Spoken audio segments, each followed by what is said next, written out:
The preacher's words still echoed in the wind as the young woman stood beside him, barefoot, bruised and trembling beneath a sun-bleached bonnet. The sale had been made. $19 for a 19-year-old girl. Her father didn't even stay to shake the buyer's hand. Cole Hunter, a widower with nothing left but a patch of land and a grave under the cottonwood tree, had just bought himself a stranger. And as the townsfolk muttered behind their hands, and the sheriff pretended not to see the girl's torn sleeve, Cole could only stare at the dust cloud where her parents' wagon had disappeared. She wouldn't look him in the eye. Not then. Not even when thunder cracked above the church roof and she whispered something he couldn't quite hear. It sounded like, "Don't let them find me. Before we jump back in, introduce yourself and let me know where you're tuning in from, and make sure you're subscribed so you don't miss how this story unfolds, because what started as a desperate man's choice turned into a fight for a girl's life and a past neither of them saw coming. They said the girl was cursed. Not out loud, of course, not in front of her face, but in whisper hollow. Nothing stayed quiet for long, except her. The town itself was a tired stretch of broken fences and peeling paint, the kind of place where wagons groaned louder than folks did, and everybody knew who swept whose porch, who skipped Sunday service, and who didn't belong. She'd arrived 3 summers ago, riding in the back of a peddler's wagon beside a wooden crate and a goat. Her mother didn't say much. Her father said too much. Folks remembered that. Said she never looked up once, not even when the peddler stopped to water the mule. Now at 19 she wandered through town like a shadow. A clean one, quiet, always covered. Dust clung to her skirts, same as it did the rest of them, but there was something different in her step. Just enough of a limp to slow her gait, not enough to justify asking. Not that anyone would have dared. There were stories, of course. They grew out of boredom like weeds in dry soil. Some said she was deaf, others said mute. Some swore they'd heard her singing to herself near the dry creek bed. But when they stepped closer, she vanished like smoke. A few of the older men at the saloon said she was married once, to a boy who died out on the bluff. Others nodded, and added that her own mother had been seen crying outside the blacksmith's, and her father hadn't let her out of the house for weeks after that.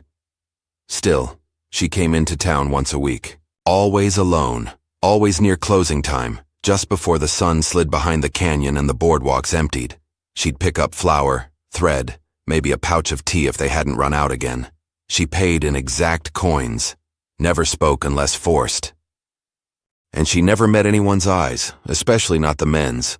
No one asked her name anymore. It had been spoken once in the church register, but over time it faded, like so many things in Whisper Hollow. The scar beneath her jaw was barely visible now, but those who saw it once never forgot it. A curved line, pale and tight, like someone had tried to silence her once and nearly succeeded. The limp came after the fire, or so they said. No one saw it happen, but folks noticed the burn marks on her boots and the way her fingers curled slightly when she carried her basket. Some figured it was punishment. Others figured she brought it on herself. She lived in the outer edge of town, in a slanted house with a rusted roof and 2 wild dogs that never barked. Her mother used to sit on the porch with a rifle across her lap. Her father rarely came into town unless it was to collect payment for odd jobs, mostly fencing, sometimes coal deliveries, and once when the sheriff was sick to clean out the jailhouse. That was the day the rumors about the girl changed. A boy swore he saw her tied to the back fence. He said she looked dead. Another girl, half drunk and half lying, said she heard her scream. But when they sent the reverend out to check, all he found was an empty swing and a water bucket tipped in the dust. Nothing more came of it. Nothing ever did. The girl stopped coming into town for nearly a month after that. Then one day, just like always, there she was, walking slow, head low, carrying a folded list in her hand. No one dared stop her. Not even the curious ones. Not until the day her father nailed a sign to the telegraph post. Marriage arrangement available. Age 19. Domestic, healthy, obedient. Inquire within. It stayed up for 3 days. On the 4th, it rained. By morning, the ink had bled and the wind had peeled the paper off the post. Most folks figured it was just drunken nonsense. Others weren't so sure. A few men did, in fact, inquire. Quietly. Discreetly. She didn't show her face for another week. When she finally did, her bonnet was gone. Her hair was braided too tight, and the edge of her left cheek looked swollen. She didn't limp that day. She barely moved, just stood there in the middle of the mercantile, arms full of sugar, rice, and matches, and stared at the counter like she was trying to memorize it. She placed each item down with care. Her lips moved. No sound came. Then she placed a single silver dollar on the wood and turned away. That was the last time anyone saw her outside her father's wagon. Before we dive into the rest of the story, just a quick note. I'm Thomas, the voice behind this narration. If you enjoy how it sounds, let me know in the comments so we can keep the same voice in future videos. That same week, the widower returned. Cole Hunter, 36, 2 years widowed, hands like saddle leather, eyes like riverstone. He hadn't spoken more than a dozen words since his wife passed during childbirth, most of them to his horses. Folks knew he worked hard. They also knew he hadn't smiled in months. So when they saw him walking out past the edge of town that morning, folks assumed he was delivering feed or heading to the ridge to fix his broken gait. No one expected him to return at dusk, with a girl in his wagon. She sat beside him, shoulders hunched, her hands folded neatly in her lap like she didn't know what to do with them. She wore a pale blue dress, clean, patched at the hem. Her mother's bonnet shaded her eyes. But those who looked close swore they saw something else, a tear in her sleeve, blood on her knuckles, a bruise on her collarbone that hadn't been there before. Cole didn't speak when they passed. Didn't look left or right. Just drove straight. Through, heading toward the chapel. Some say it was mercy. Others said madness. But one thing was clear. The girl no longer belonged to the house on the edge of town, and no one, not even the preacher, knew what price he paid for her. The wind changed the day she moved into the widower's house. Not just the air itself, which carried the dry smell of distant fire, but the rhythm of things. The silence wasn't so heavy anymore. Not gone, but different. Less like a shroud. More like a pause. Cole Hunter had lived alone for too long. His cabin sat just past the wheat fields, a short ride from the old bluff where his wife and son lay buried beneath 2 sun-bleached stones. He'd built the porch with his own hands, stacked the chimney brick by brick, and never once let a woman step inside since the funeral. Until her. She didn't speak much, but she cleaned the windows on the first morning, scrubbed the floors on the second, cooked something warm by the third. Cole didn't ask her to, didn't stop her either. He noticed the limp when she walked to the barn, favoring her right side when she lifted the water pail. He noticed the scar, too, when the sun hit her cheek just right, a pale white slash beneath her jaw that looked like it had been stitched up in the dark. He never asked about it. He did ask her name once. She didn't answer, just turned her head, and mumbled something into her shoulder, so he called her Miss, and she didn't correct him. Sometimes she sat on the porch in the evenings, her skirt tucked around her knees, fingers weaving thread through the torn edge of a curtain or a worn-out hem. Cole would sit beside her, not close, just there, with his coffee mug and a cigar he never lit. They didn't speak much, but the silence was different than the one she came from. It wasn't heavy or sharp. It just was. That was enough, the one. First time she looked him in the eye, it was over a broken dish. It had slipped from her hand, shattering against the stove. She froze, rigid, pale, hands trembling as if waiting for something worse to follow. Cole had looked at her, not the floor, and said calmly, "We've got plenty of dishes." She blinked. He stepped forward to grab the broom, and she backed, into the wall like he might strike her. That's when he realized she wasn't afraid of the accident. She was afraid of him, so he handed her the broom instead, slow, careful. She took it, eyes still wide, and for the first time, just a moment, she met his gaze. It wasn't much, but it was a start.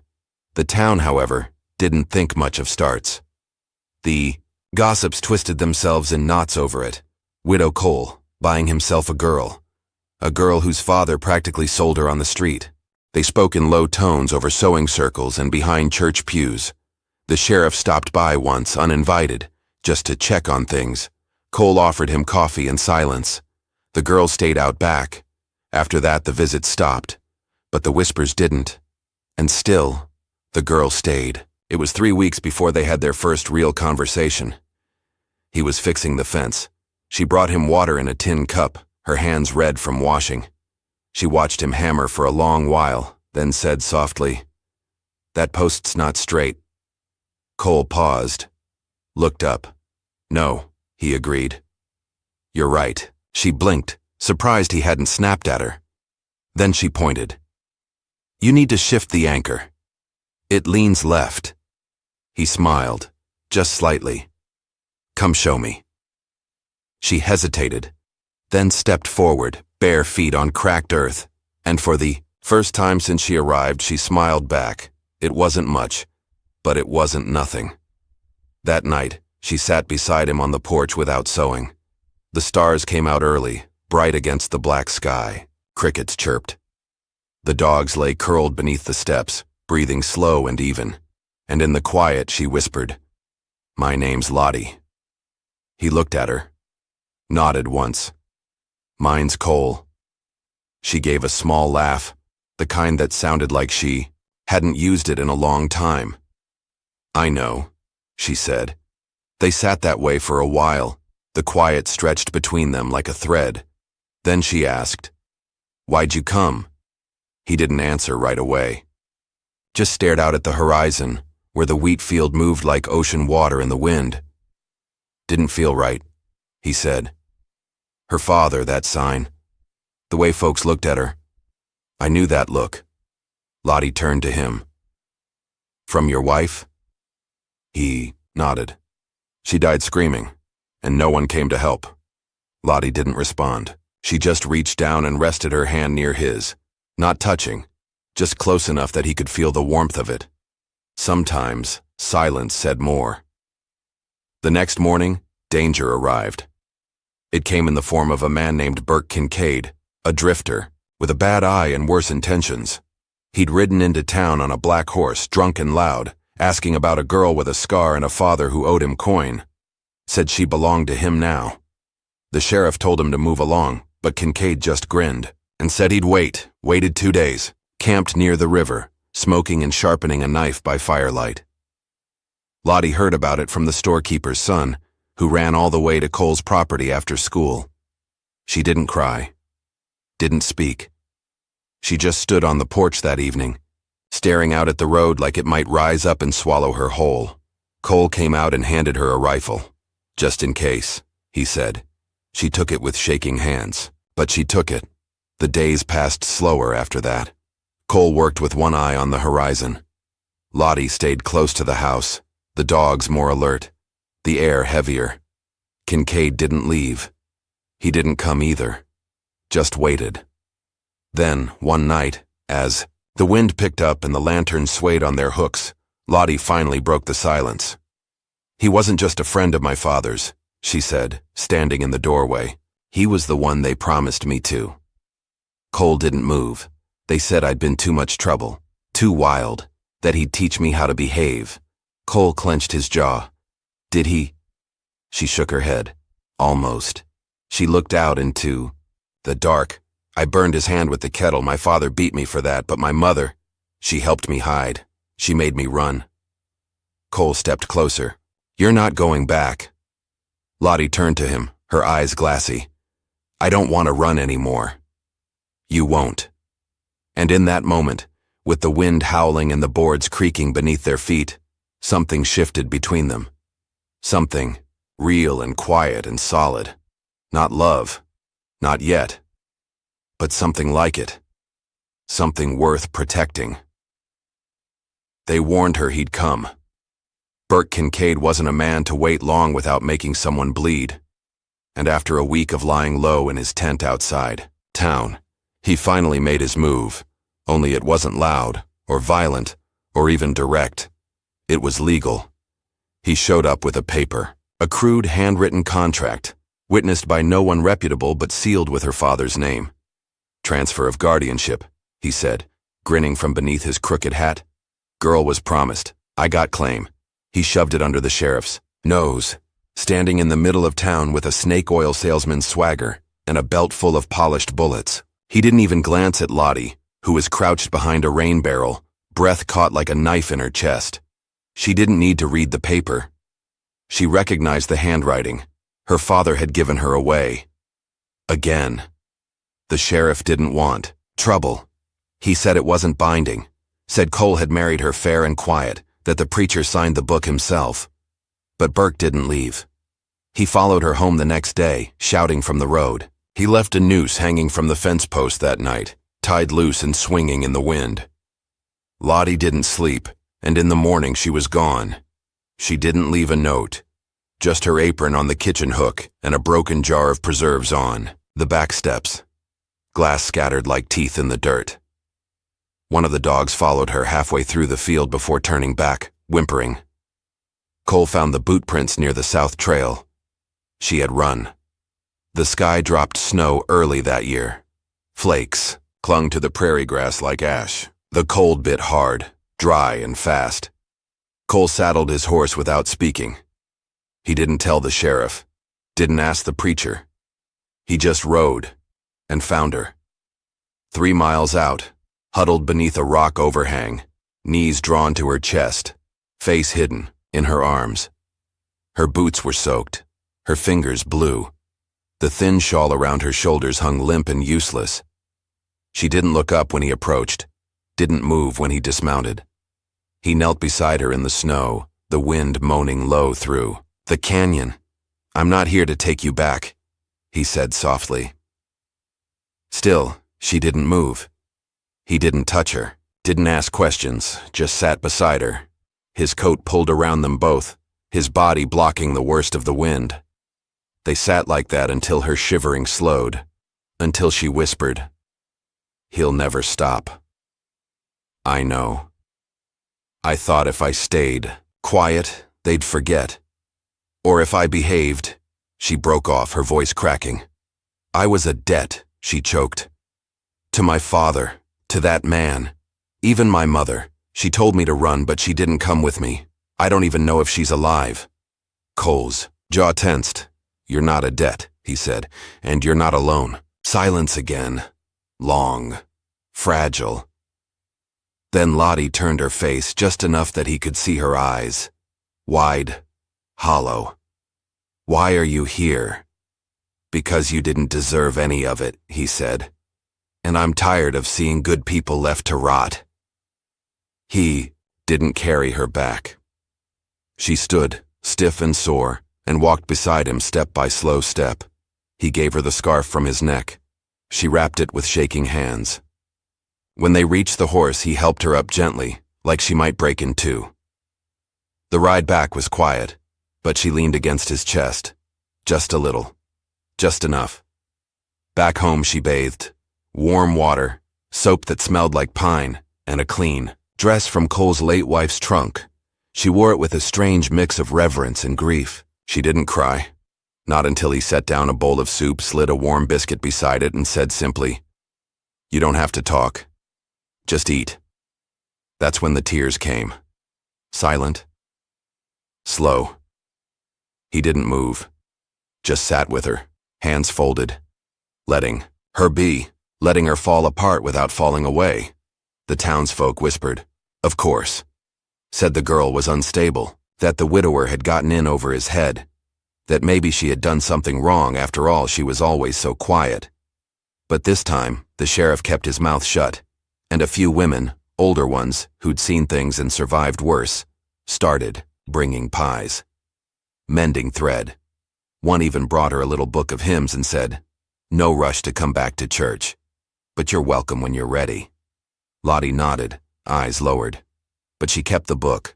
For the first time, she stayed. Outside after dark, not alone, beside Cole, on the porch with her knees tucked beneath her and a shawl wrapped tight.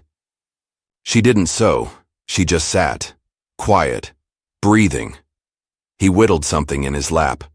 A small carving of a sparrow, simple and unfinished. She watched his hands, the way his fingers worked the blade. Firm, gentle, precise. "You don't ask questions," she said. "No. Why not? Figured you'd tell me when you're ready. She nodded, looked down. Then, I used to scream in my sleep. I know. I haven't lately. I know. Her voice wavered. Does that mean I'm better? He looked at her for a long moment. No, he said. It means you're safe. And that, more than anything, made her cry again. It was a slow recovery. Lottie didn't smile often. But sometimes, when the sun hit the field just right, or the wind carried the smell of bread through the open window, she closed her eyes and looked almost peaceful. She began to read aloud, softly, mostly to the dogs, but Cole listened from the next room. Her voice had cracks in it, but there was music under the fear. And one morning, without warning, she placed her hand on his shoulder while he poured coffee. Not out of fear, out of choice. Burke didn't disappear, but something shifted after Lottie ran. He came back into town once, red-faced and shouting. Said he'd file charges, that he'd been robbed, that she belonged to him. The sheriff met him at the edge of town with a shotgun and 3 witnesses who'd seen the fake contract. You want to fight, Burke? The sheriff said. You'll get one, but not here and not with her. Kincaid rode off in a storm of dust and curses and never came back. Months passed. Spring softened the ground. The field turned green, and Lottie, at last, asked to plant something. Not just wildflowers or kitchen herbs, but a whole plot. A garden she could tend, with roots deep enough to last through winter. She worked with her hands in the dirt, sleeves rolled, cheeks sunburned. Cole built a fence to keep the deer out. She painted the gate herself, shaky at first, then steadier. She hung a little wooden sparrow over the latch. One evening, just after supper, she stood in the doorway, hair loose, voice stronger than it had been. Thank you, she said, for not fixing me. Cole looked up from his chair. Didn't know you were broken. She smiled. A real one this time. I used to think I was. He nodded. Me too. Then she stepped out onto the porch and sat beside him. Closed this time. No flinching. No fear. Just quiet. And care. And something unspoken growing stronger every day. They burned the old wedding dress first. Not his late wife's, hers. The thin, gray cotton thing her father had handed her the day he sold her to Burke Kincaid. The hem still held dirt from the wagon floor. The bodice had been torn once, stitched poorly, like someone meant to humiliate her even in fabric. She fed it to the fire herself, hands steady, eyes clear. Cole stood beside her, saying nothing, watching the flames eat away what was left of that life. It cracked in the hearth like brittle bones. Then it was gone. That spring they started to build, not just the garden, though it bloomed wild and colorful and unruly, but something bigger. A life, a purpose, a horse ranch. It started with a mare Cole had been meaning to sell. Lottie insisted they keep her. She's got a limp, he'd said. So do I, she replied, and that was that. They cleared the far field together. Lottie wore gloves too big for her hands, and her hair stayed tied in a bandana most days. Cole rigged fencing from salvaged lumber, and she carved markers for each post. Little shapes, a pine cone, a moon, a heart. She's turning this place into a church, he joked one morning. She looked up from where she was hammering a nail, into a gate latch. Not a church, she said. A home. But the town never forgot what she'd been. The judge's wife refused to look her in the eye when they passed on Main Street. The mercantile clerk whispered with every transaction. One Sunday, someone left a bucket of pig's blood on their front steps. No note, no name. Cole was furious. Lottie just cleaned it up and never spoke of it. Until one afternoon, standing in the half-finished stable, she asked quietly, "Will they ever let me be?" He paused, then said, "No." She nodded. "But that's their burden," he added. "Not yours." And somehow that was enough to help her keep going. The ranch began to grow. A trader passed through and left 2 foals in Cole's care. One was sickly and wouldn't eat. Lottie slept in the hay beside him for 3 nights, feeding him mash from a bottle until he stood on his own. The other foal, bright-eyed and fast, followed her everywhere. She named him Bristle. Because, "He acts like he hates everyone," she said, stroking his muzzle. "But I think he's just scared." Cole watched her, knowing she wasn't talking about the horse at all. Then came the letter. It arrived folded in thirds, scrawled in thin, shaky penmanship. No return address. She read it at the kitchen table while Cole fixed a fence outside. By the time he came back in, she was sitting still, the paper trembling between her fingers. "It's my mother," she said. Cole froze. "She's in a home, down in Georgia. Sick." He sat across from her. She said she's sorry, that she wishes she could have done more, that she left to protect me.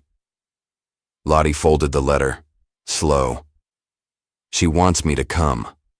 Cole didn't speak. "I don't know what to do," she said, and for the first time in months she looked small again, like the girl he'd found half frozen in the canyon, like someone waiting for permission to break. That night, they argued. Not loud, not cruel, just raw. "She left you," Cole said. "She didn't protect you. She let you be sold like cattle." "I know," Lottie whispered. "Then why? Why would you go?" "Because she's still my mother. Because she wrote. Because I want to hear her say it out loud." She pressed her fists against the table. "I need to know if any of it mattered. If she ever tried." Cole rubbed a hand over his jaw. He looked at her. Truly looked. At the scar under her jaw, the fire in her voice, the fear wrapped tight around her spine, and he said, "Then I'll go with you." Lottie stared at him. "No," she said. "This is mine." She left at sunrise, with Bristle hitched to a borrowed wagon and her mother's letter folded neatly in her pocket. She didn't cry when she left, and Cole didn't ask her not to go. He just pressed a small carved sparrow into her hand and said, "Come home," and she promised she would.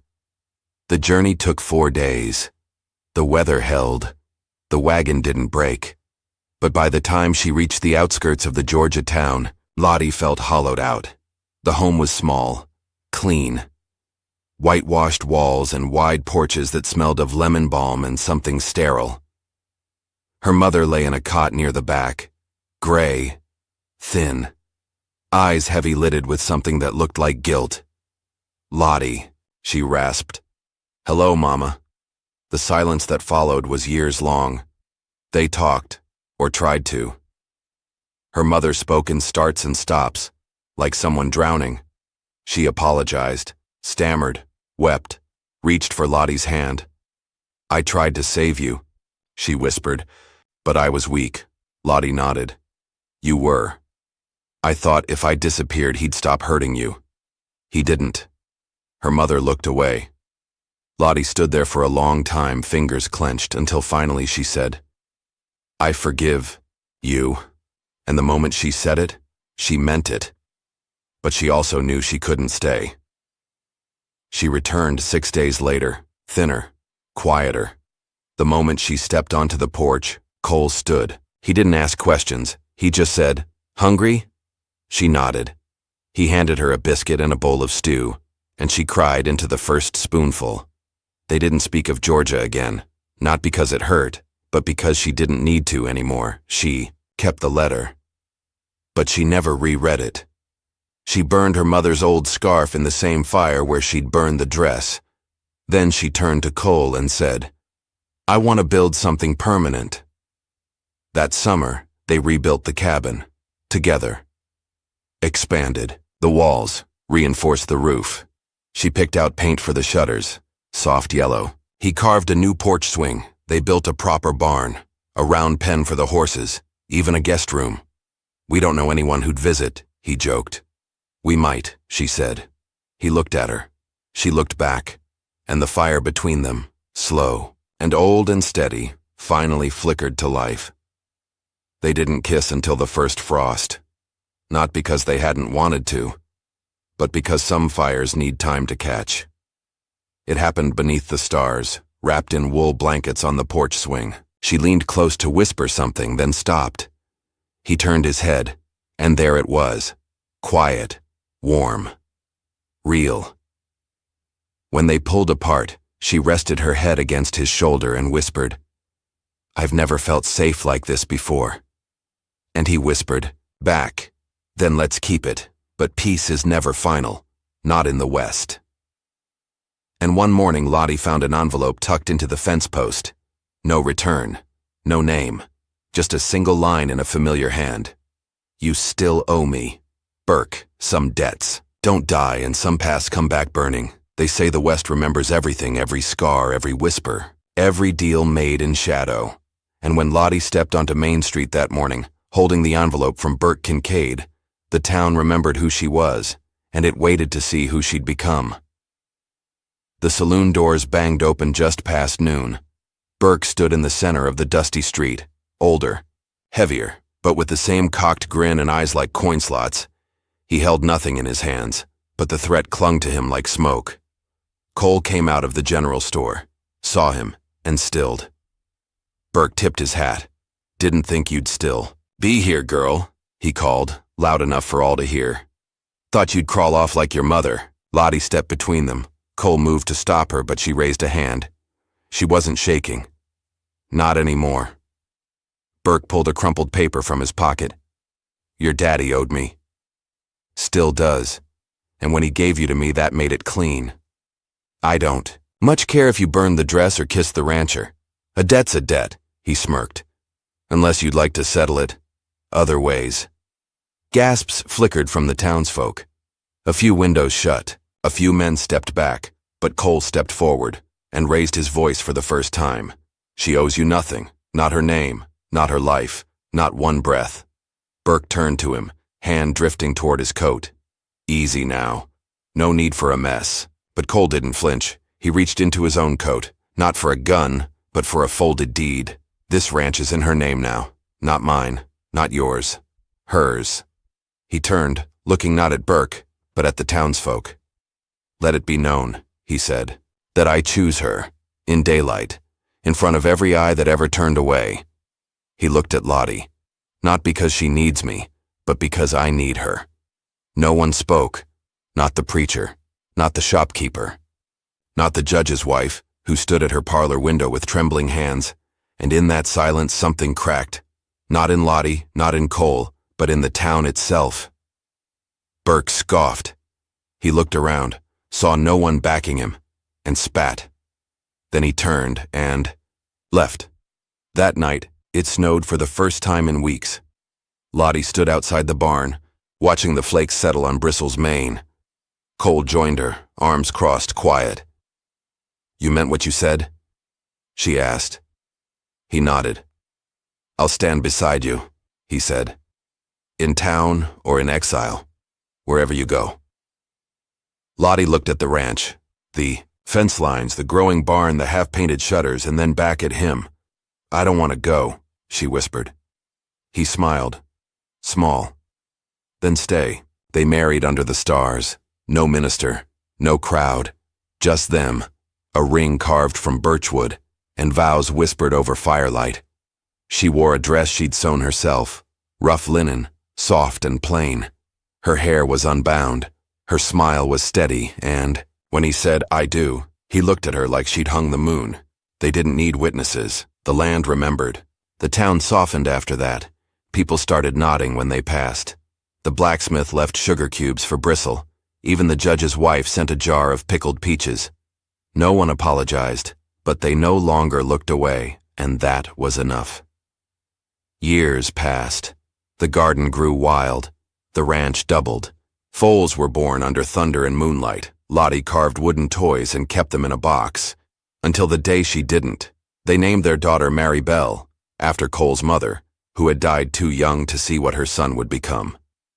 She had Lottie's eyes and his stubbornness, and the first time she toddled barefoot into the field, Bristle followed her like a bodyguard. Lottie cried that night, not from fear, but from awe. The ranch became a place people stopped at on purpose. Travelers asked for water and stayed for supper.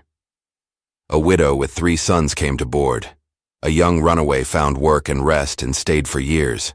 And every time someone asked how it all began, Lottie just smiled and said, with a broken girl, and a quiet man, and one hard winter that didn't kill either of them. One afternoon, long after the snow had melted for the last time that year, Cole took her hand as they sat on the porch swing.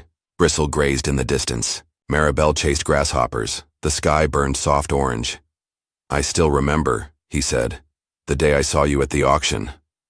Lottie didn't flinch. He squeezed her hand. And I remember the day I almost lost you to that canyon snow. The day I first heard you laugh, the way you smelled like rosemary when you came back from Georgia. She leaned her head on his shoulder. I remember it too, she said. And for the first time in her life, Lottie didn't wonder if she was enough. She didn't doubt the fire inside her. She didn't ask if she was safe, because she was. If you're a returning viewer, we'd love to hear from you.